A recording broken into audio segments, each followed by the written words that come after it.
ઉત્તર ભારત સાંસ્કૃતિક સંઘ દ્વારા 45મા વર્ષે આવતીકાલે દશેરાની સાંજે પોલો મેદાન ખાતે રામલીલાના મંચન બાદ રાત્રિના રાવણ કુંભકર્ણ અને મેઘનાથના પૂતળાઓના દહનના કાર્યક્રમનું આયોજન કરવામાં આવ્યું છે. અસત્ય ઉપર સત્યના વિજય તરીકે ઉજવાતા દશેરાના પર્વે રામલીલાના મંચનમાં 60 બાળકો, 35 મહિલાઓ સહિત 147 કલાકારો જોડાયા છે. દશેરા પૂર્વે આગ્રાથી આવેલ કારીગરો દ્વારા રાવણ, મેઘનાથ અને કુંભકર્ણના પૂતળાને જીઆઈડીસીમાં બનાવવાની શરૂઆત કરી દેવાઈ હતી.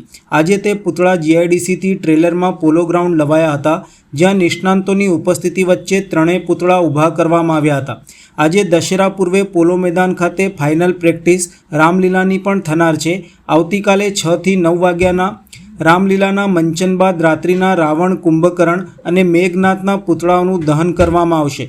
સમગ્ર આયોજન સંદર્ભે નિક્કાના અગ્રણી પ્રવીણ ગુપ્તા દ્વારા વિશેષ માહિતી આપી હતી. વિજયાદશમીના દિવસે પોલો ગ્રાઉન્ડ પર ઉત્તર ભારત સાંસ્કૃતિક સંઘ દ્વારા જે દર વર્ષે રામલીલા અને રાવણ દહનનું આયોજન કરવામાં આવે છે, એ સંદર્ભમાં આજે જીઆઈડીસીથી ત્રણેય પૂતળાઓનું અમે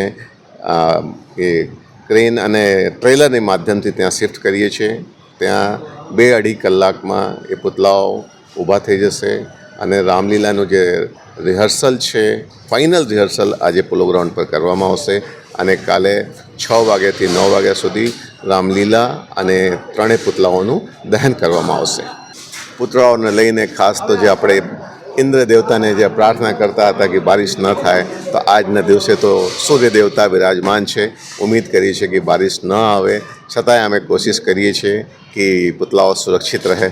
આશરે 20 થી 21 જેટલા લોકો આગ્રા છે, જે કલાકારો છે, અહીંયા જીઆઈડીસીમાં 3 દિવસ રોકાઈને એ પૂતળાઓ બનાવ્યા છે, રાત દિવસ કરીને, અને એ પછી જતા રહ્યા છે અને એમના જ એક્સપર્ટ આવીને આજે ઊભા કરશે.